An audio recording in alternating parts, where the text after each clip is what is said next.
Mes amis Cancer, bien le bonjour, soyez bienvenus dans votre tirage général. J'espère que vous vous portez bien et ceux qui me découvrent, soyez les bienvenus.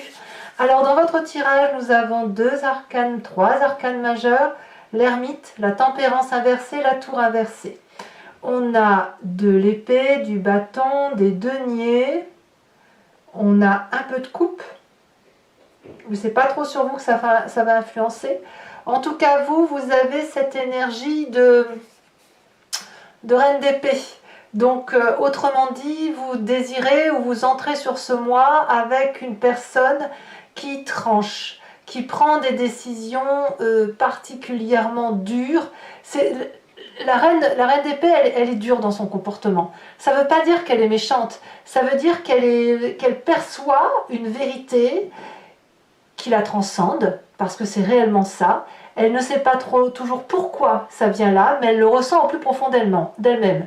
Elle a donc une construction très très critique et très sévère dans son rapport à l'autre. Parfois c'est justifié, parfois ça ne l'est pas. Mais la communication est tellement rapide chez cette personne qu'elle va prendre des décisions pour elle-même, mais aussi pour les autres. Donc c'est celle qui tranche en ce sens que elle commande. Vous avez cette énergie de commandant ou de commandante sur ce début de mois à vouloir prendre toutes les initiatives, toutes les décisions. Alors pourquoi? Parce que dans votre présent, nous avons un comportement qui vous fait perdre le contrôle de quelque chose. Il y a un déséquilibre. Alors je vais dire chaotique parce que c'est le mot qui me vient, mais c'est pas ça. C'est-à-dire que pour être bien, vous avez besoin d'équilibrer plusieurs éléments. Votre physique, votre corporel, votre intellect, votre spiritualité, votre relation affective.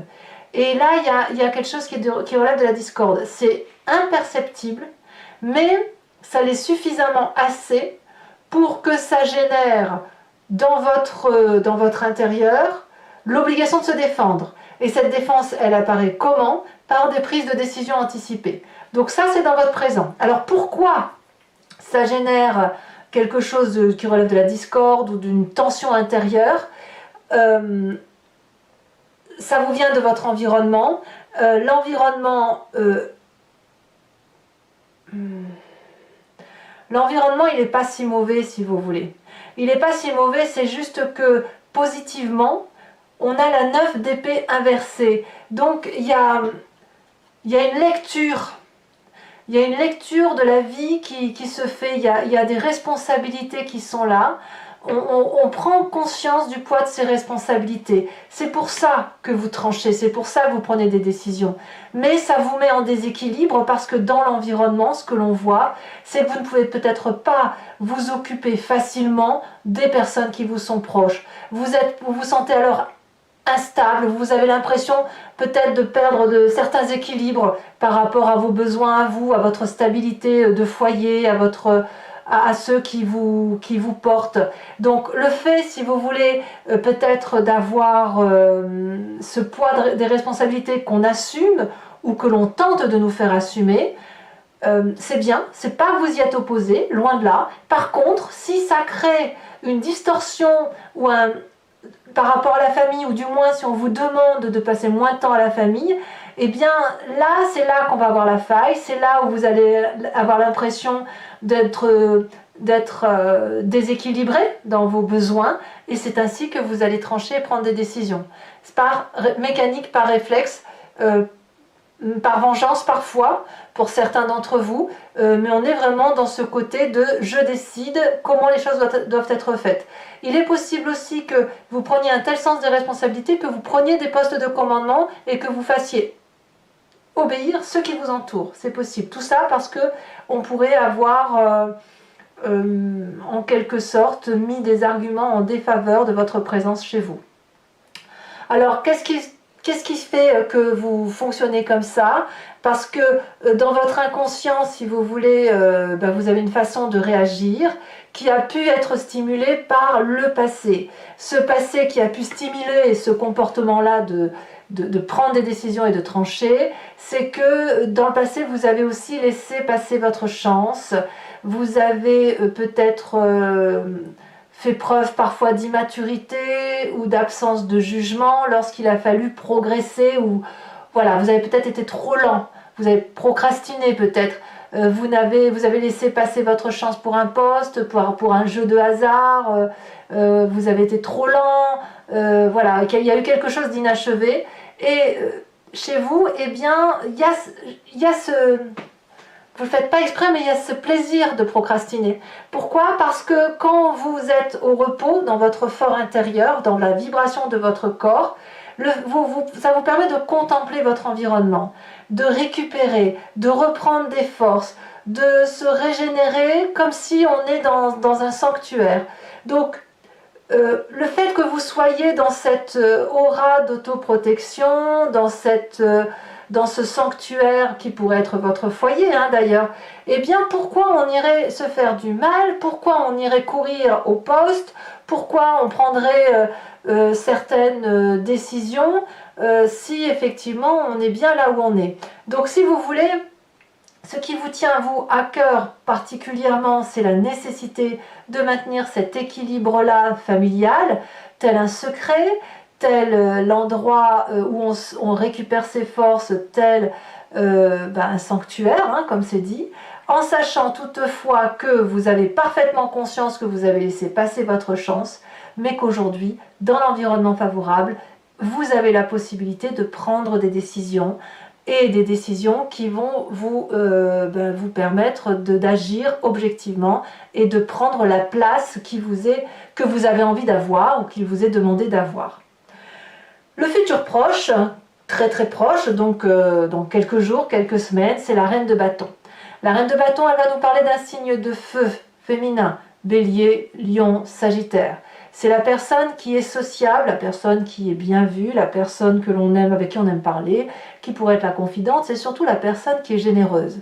C'est une personne bien évidemment indépendante et particulièrement créative parce qu'elle a de l'assurance, elle n'a peur de rien, elle est passionnée, elle est fougueuse, elle a du charme, elle est vive également, donc elle a un côté un peu optimiste. Cette personne-là, elle peut vous être particulièrement favorable, et elle va peut-être vous rassurer, vous porter et vous guider possiblement dans les décisions que vous entendez prendre. Peut-être aussi que c'est une personne à qui vous voulez ressembler, c'est possible. À moins que vous ayez ce feu, ce bélier, ce lion, ce sagittaire, dans votre signe ascendant ou votre signe lunaire, auquel cas on est clairement dans l'autoprotection et la régénération, l'autorégénération qui pourrait être à vous, qui pourrait vous convenir. Alors, ce dont vous avez conscience sur ce mois, c'est que c'est pas le moment de fuir, c'est pas le moment de ressasser le passé, même si on sait qu'on a procrastiné. C'est pas le moment de vivre sous l'oppression. Et ici, on résiste au changement. Voilà, ça c'est bizarre que vous ayez ça quand même. Vous résistez au changement, mais moi je suis persuadée que c'est parce que vous avez besoin de protéger la famille, et même je dirais que certaines personnes ne sont pas les bienvenues chez vous, ça se sent là. Donc il y a quelque chose qui relève de l'inévitable, c'est des pressions extérieures, mais vous voulez repousser, un peu comme quand c'était dans votre passé où vous procrastiniez, voilà. Alors vous n'avez pas envie de procrastiner parce qu'on voit que vous avez envie de prendre des décisions. Par contre, vous êtes ralenti par vos valeurs affectives.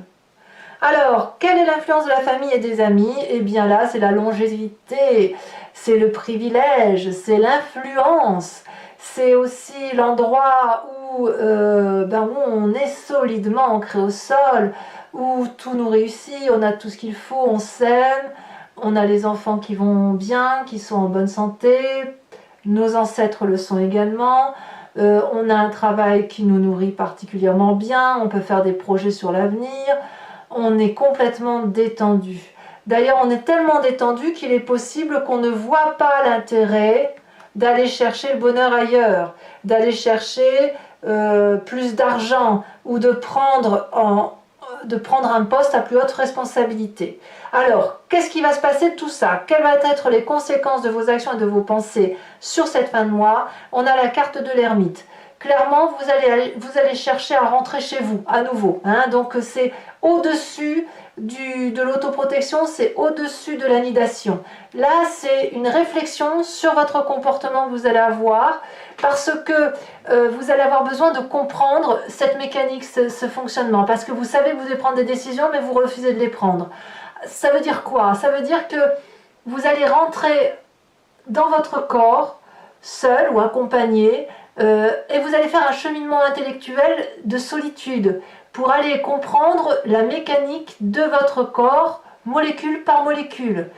Ça suppose d'avoir une certaine ouverture d'esprit quand même, parce que ça veut dire sortir de sa zone de confort, et puis de s'illuminer sur la valeur de notre être à l'intérieur, probablement pour sortir de ce blocage qui nous vient de cette procrastination.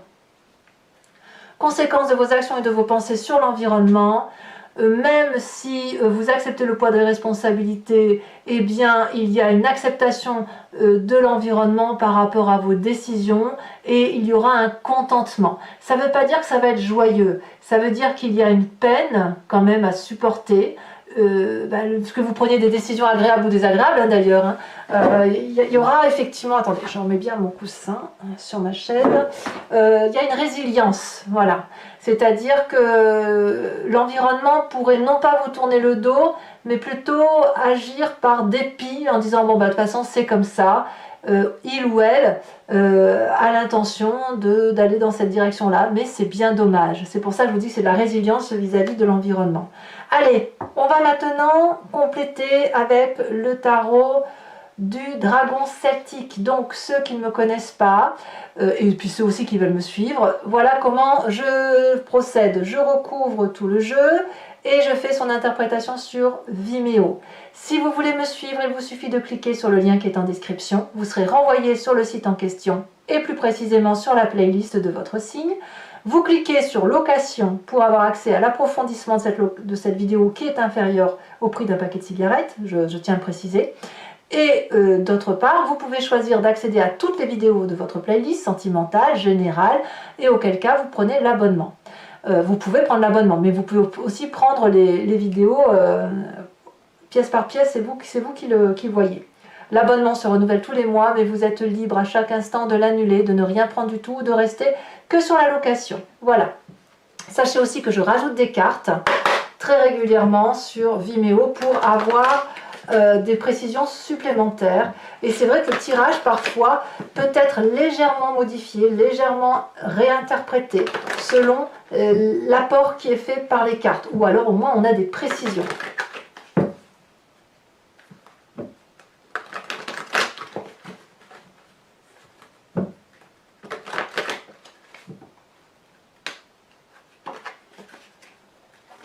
Vous réalisez peut-être qu'on attend beaucoup de vous, hein? Peut-être. Alors, je prends celle-ci parce qu'elle s'est retournée en premier. Nous avons la reine de bâton. Reine de bâton que l'on retrouve littéralement ici. Donc, il y a soit une alliance avec cette reine de bâton, soit c'est vous-même, hein, si vous portez du feu dans votre ascendant, votre signe lunaire. Force, la 8 de bâton. Faiblesse, environnement de faiblesse, on a... Oh bah alors, un message clair pour mes amis cancer. Si elle veut se détacher. Le soleil. Le présent, la vallée de coupe. L'inconscient, la 2 de denier. Et oui. Je ne suis pas surprise. Le passé, la reine de denier.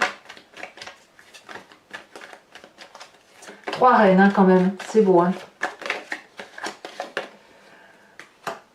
Concernant le futur proche, la justice, règlement de compte avec la reine de bâton, ou soutien de la reine de bâton dans le cadre d'un procès peut-être. Sur votre état d'esprit, l'ermite, c'est incroyable, hein, l'ermite que l'on a ici et que l'on retrouve sur la fin de mois. La famille, 3 de bâton, il n'y a pas de souci, toujours du soutien. Conséquence de vos actions et de vos pensées sur vous-même, l'ermite. Ouais. Et conséquence de vos actions et de vos pensées sur l'environnement, la 6 d'épée. Alors, je vais également faire l'interprétation d'un tirage du grand jeu de Mademoiselle Lenormand. Il vous suffit donc ça sera fait sur Vimeo bien sûr, il vous suffit de réfléchir à une question ou de vous laisser porter par cette histoire, par ce que je vous raconte, si ça vous parle. Voilà. Et je ferai l'interprétation bien sûr sur Vimeo. Allez.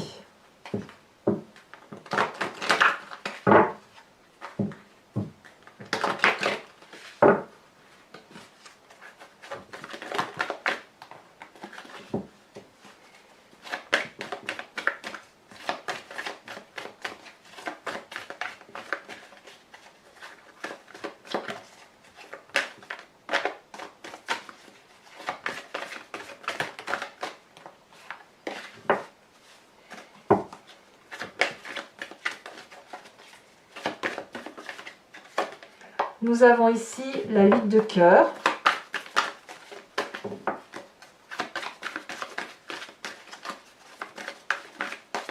On a ici, deuxième carte, la 7 de pique. Ici, elle se détache, on a la 6 de carreau. On n'est pas très tendre.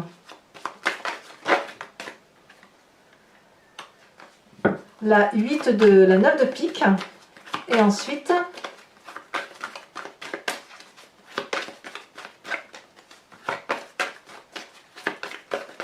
elle se détache, la 2 de trèfle. Je vous tire maintenant les cartes conseils OH, décan par décan. Et bien sûr, je vous ferai la lecture sur Vimeo, sachant que je peux aussi rajouter des cartes, les petites cartes d'interprétation, pour avoir des précisions. Allez, hop. Premier décan, elle a déjà sauté. On me parle de se libérer de quelque chose. Deuxième décan. Il y en a trop. Je voudrais un message clair pour le deuxième décan en cancer.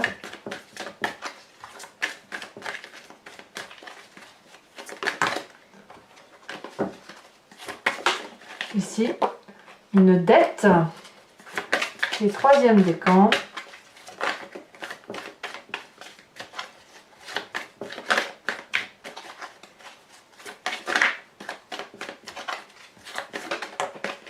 Troisième décan, on me parle de l'affection. Allez, carte support, enfin carte complémentaire plutôt. Donc c'est celle-là que je peux rajouter hein, sur Vimeo.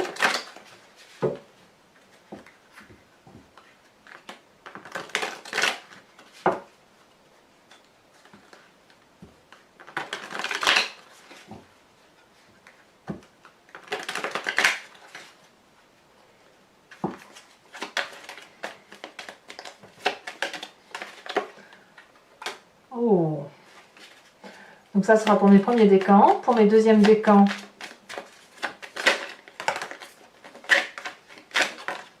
celle-ci. On parle d'une dette. Troisième décan. On me parle de l'affection. Miam miam. Allez. Mes amis cancer, j'étais très heureuse de vous faire cette lecture. Et n'hésitez pas à vous abonner.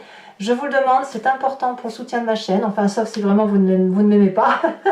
Mais bon, c'est ridicule ce que je dis. Mais enfin, moi, ça me soutient, ça me fait plaisir. N'hésitez pas également à commenter, liker, partager. Et puis, je serai très très heureuse de vous retrouver pour une prochaine vidéo. Je vous embrasse bien fort et je vous dis à bientôt. Bisous, bisous.